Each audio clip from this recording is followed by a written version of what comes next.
여러분 잘 지내고 계십니까? 영육간에 강건하시기 바랍니다. 저도 여러분 위해서 늘 기도합니다. 오늘 8월 26일 수요일 갈라디아서 2장 1절부터 10절까지 말씀, 제가 교재 117페이지를 읽겠습니다. 바울은 과거 유대교의 열심이었던 자신의 행적을 이야기하며 본인의 사도됨을 스스로 변호합니다. 계속해서 자신이 전하는 복음이 다른 사도들이 전하는 복음과 일치하다는 것을 설명합니다. 하지만 유대계 그리스도인들은 바울이 전하는 복음을 부정하며 이방 사람들도 모세 율법을 따라 할례를 받아야 그리스도인이 될 수 있다고 주장합니다. 이에 대하여 바울은 예루살렘에서 베드로와 야고보, 요한과 만났으며 그들조차 자신을 이방인의 사도로 인정했음을 밝히며 자신이 전하는 복음이 사도들이 전하는 복음과 동일함을 재차 강조합니다. 오늘과 내일은 갈라디아서 2장 말씀을 우리가 읽도록 하겠습니다. 자, 오늘 본문의 1절과 2절 제가 한번 읽겠습니다. 14년 후에 내가 바나바와 함께 디도를 데리고 다시 예루살렘에 올라갔나니 계시를 따라 올라가 내가 이방 가운데서 전파하는 복음을 그들에게 제시하되 유력한 자들에게 사사로이 한 것은 내가 다름질하는 것이나 다름질한 것이 헛되지 않게 하려 함이라. 아멘. 14년 후에 내가 바나바와 함께 디도를 데리고 예루살렘에 올라갔다. 여러분, 바울이 이방 지역에 선교하다가 예루살렘을 총 5번 올라갑니다. 지금 14년 후에 올라갔다 하는 것은 예루살렘 공의회를 말합니다. 쉽게 설명하면 우리가 지금 쭉 갈라디아서 보고 있는데 지금 갈라디아 교회에 들어온 이단이 뭡니까? 예수님을 믿는 믿음과 더불어서 지난주에 말씀드리고 월화 말씀드린 대로 유대교 율법과 할례와 절기를 지켜야만 두 가지가 합해야 구원을 받는다, 이렇게 생각하는 사람들이 많았습니다. 그런데 이걸 정확하게 지금 구분을 할 필요가 있지 않습니까? 그리고 그 당시는 이방인도 있고 유대인도 있으니까 구약 성경을 이미 알고 있는 상태에서 예수님을 구원자로 믿은 유대인, 구약을 전혀 모르고 예수님을 구원자로 믿은 이방인, 그럼 도대체 이걸 어떻게 정리해야 되느냐, 이런 옥신각신 논쟁이 있었습니다. 그 논쟁을 전체적으로 정리하기 위해서 다 지도자들이 모인 회의가 예루살렘 공의회입니다. 그 예루살렘 공의회에 지금 바울이 가는 거죠. 누구를 데리고 갑니까? 바나바와 디도를 데리고 갑니다. 자, 지금 갈라디아서를 보면 바울의 기본 입장이 뭡니까? 구약을 몰라도 되고 절기나 할례를 지키지 않아도 오직 예수 이름을 온전히 믿으면 그것으로 구원을 얻는다. 이것이 지금 기본적인 바울의 입장이죠. 그럼 자신의 입장을 가서 예루살렘에 있던 사도들과 함께 나누고 그렇게 정확하게 바르게 정리를 해야 될 거 아닙니까? 근데 누구를 데리고 갔느냐? 바나바를 데리고 갑니다. 여러분, 왜 바나바를 데리고 갔을까요?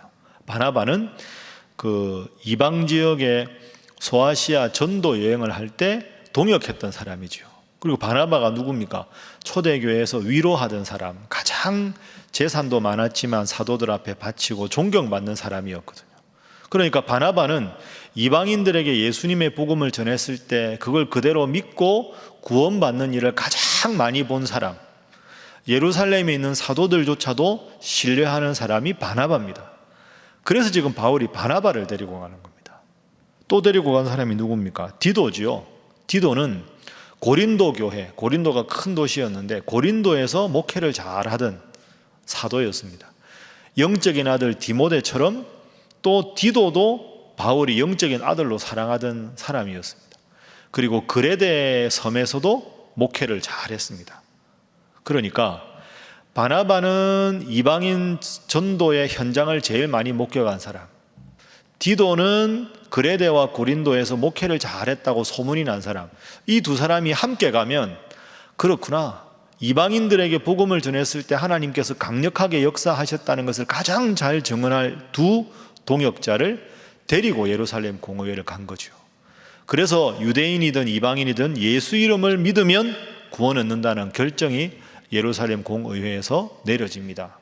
그래서 오늘 본문의 첫 번째 기도 제목은 늘 지혜롭게 행동하게 하소서 하는 것입니다. 지혜롭게 행동하게 하소서. 여러분, 제가 지금까지 설명드렸습니다. 바울이 혼자 갈 수도 있지 않았겠습니까? 유대인 중에서 아주 힘 있는 사람을 데리고 갈 수도 있었겠지요. 그런데 굳이 바나바, 굳이 디도는 바른 복음을 자신과 더불어 가장 잘 전할 수 있는 두 동역자를 데리고 간 겁니다. 아주 지혜롭게 행동한 것이죠. 2절 보십시오. 계시를 따라 올라갔다. 그러니까 바나바와 디도를 데리고 간 것은 임의가 아니라 하나님의 뜻에 의해서 데리고 갔다.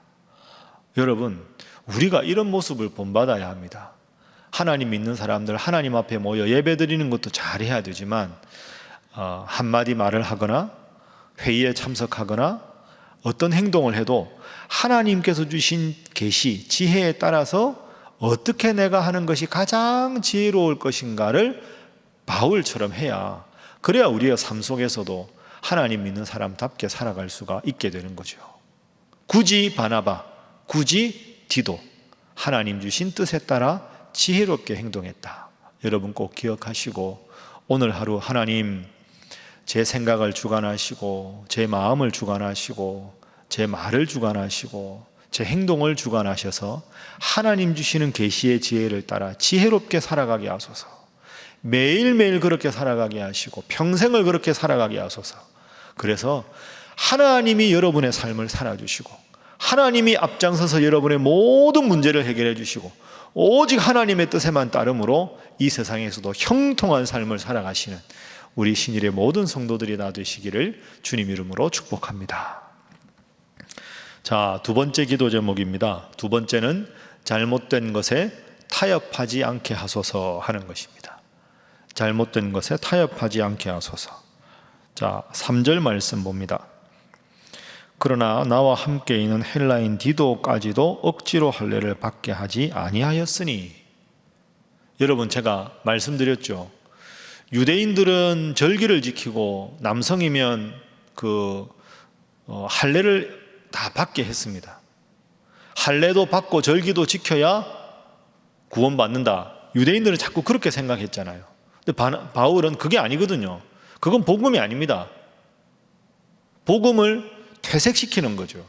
그러니까 디도를 데리고 올라가면서 뭐라고요? 3절에 디도는 헬라 사람입니다. 유대인이 아니니까 디도에게는 억지로 할례를 받게 하지 않았다. 왜? 할례 받는 게 구원하고 관계가 없으니까.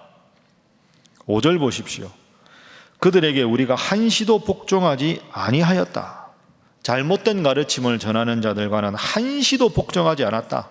잘못된 것에 타협하지 않았다 하는 겁니다. 두 번째 기도 제목, 잘못된 것에 타협하지 않게 하소서. 여러분, 살아가다 보면 서로 다른 게 있습니다. 다른 것에 대해서는 넉넉하게 인정해야 합니다. 다를 수 있으니까. 그런데 틀린 것에 대해서는 정확하게 선을 그어야 합니다. 다른 것에 대해서는 인정할 수 있어야 하죠. 취미가 운동일 수도 있고 독서일 수도 있지 않습니까? 여행을 가는데 제주도를 갈 수도 있고 강원도 속초를 갈 수도 있는 거 아닙니까? 다를 수 있어요. 그런데 죄와 죄가 아닌 것, 정의와 정의롭지 않은 것, 바른 것과 틀린 것은 구분해야 합니다. 디도에게도 할례 좋은 게 좋은 거니까 받지, 그거 아니라는 겁니다. 왜? 할례를 받는다는 건 예수 이름을 믿는 것만으로는 구원에 불충분하기 때문에 할례를 해야 됩니다. 그럼 예수님의 십자가 구원이 약해지는 거 아닙니까? 단호하게 배격하는 거죠. 5절 말씀, 한시도 복종하지 않았다. 여기에서 바울이 얼마나 바른 복음 위에 충실한가를 우리가 볼 수 있습니다. 여러분 꼭 기억하십시오. 하나님 앞에 바른 것을 붙잡아야 합니다. 하나님 앞에 바르지 않은 것은 단호하게 배격해야 합니다. 틀린 것은 배격하고 다른 것은 인정하고, 그게 예수님 잘 믿는 사람들의 삶이지요. 세상이 날로 타락하고 날로 충동적이고 날로 반기독교적으로 가고 있습니다. 그러나 시대 정신이 진리는 아니다. 말씀이 유일한 진리의 근거다. 제가 주일에 설교할 때 말씀드렸습니다. 오직 이 하나님 말씀 묵상하시고 하나님께서 주시는 말씀과 기도를 통해 받은 하나님의 응답에 따라서 잘못된 것에 타협하지 않고 항상 진리의 바로 서는 여러분들 되시기를 주님 이름으로 부탁합니다. 자, 세 번째 기도 제목입니다. 세 번째는 동역자들을 존중하게 하소서 하는 것입니다. 동역자들을 존중하게 하소서. 함께 신앙생활하는 성도들도 동역자일 수 있고 가족들도 동역자일 수 있고 우리 목회자들도 동역자일 수 있는 거죠. 자, 7절 말씀 봅니다. 도리어 그들은 내가 무할례자에게 복음 전함을 맡은 것이 베드로가 할례자에게 맡음과 같은 것을 보았다. 여러분, 베드로가 누굽니까? 예수님의 12제자 중에 수제자 아닙니까? 베드로는 유대인이지요. 그러니까 베드로가 한번 설교했을 때 3,000명이나 하나님 앞에 사도행전에 보면 회개합니다. 그러니까 지금 베드로가 더 위대하냐 바울이 더 위대하냐 이 문제가 아닙니다. 베드로는 예루살렘을 중심으로 유대인으로서 복음을 전해서 그들을 주님께 인도하는 사역을 맡은 사도. 바울은 이방인들로서 하나님을 믿고 예수님의 이름을 믿고자 하는 자들을 주님께로 인도하고 믿지 않는 자들을 전도하는 사명을 맡은 겁니다. 유대인들은 할례를 받지요. 그러니까 베드로는 할례자들을 위한 사도, 바울은 무할례자를 위한 사도. 역할이 서로 다르다. 7절. 바울은 무할례자에게 복음을 전하고 베드로는 할례자에게 복음을 전하고. 그럼 여러분, 그 당시에 이런저런 말들이 혹시 있지 않았을까요? 베드로가 더 위대하냐 바울이 더 위대하냐, 베드로가 회심시키고 전도한 사람들이 더 많냐 바울이 더 많냐, 누가 1등이냐, 설교는 누가 더 잘하냐, 그 하나도 중요한 게 아니라는 겁니다. 초대교회 여러분 가만히 보면 경쟁의식이 없었습니다. 믿지 않는 자들을 구원하고 전도하는 일에만 함께 한 마음으로 집중했지, 누가 더 높으냐, 누가 더 높은 자리에 앉아야 되느냐, 예수님의 12제자가 성숙하지 못했을 때 그런 경우가 있었지, 예수님 사후에는 그런 문제가 거의 없습니다. 여러분 잘 생각하십시오. 담임 목사가 뛰어나고 부목사님이 열등한 게 아닙니다. 우리 목사님들 훌륭하시지 않습니까? 그분들 설교할 때 저를 통해서 하나님이 말씀을 전하는 것보다 더 많은 은혜를 받는다. 좋은 일입니다. 담임 목사님보다 우리 부목사님 설교 더 잘한다. 여러분 좋은 일입니다. 저는 그럼 더 분발해야 되겠죠. 참 우리 목사님들 서로 사랑한다. 그거 맞는 겁니다. 교인들끼리도 서로 막 하나님 앞에 열심을 내는 데는 다투어야 하는데 정치적인 견해가 다르다고 다투고 서로 입장이 다르다고 싸우고 갈등하고 전혀 복음에 도움이 되지 않습니다.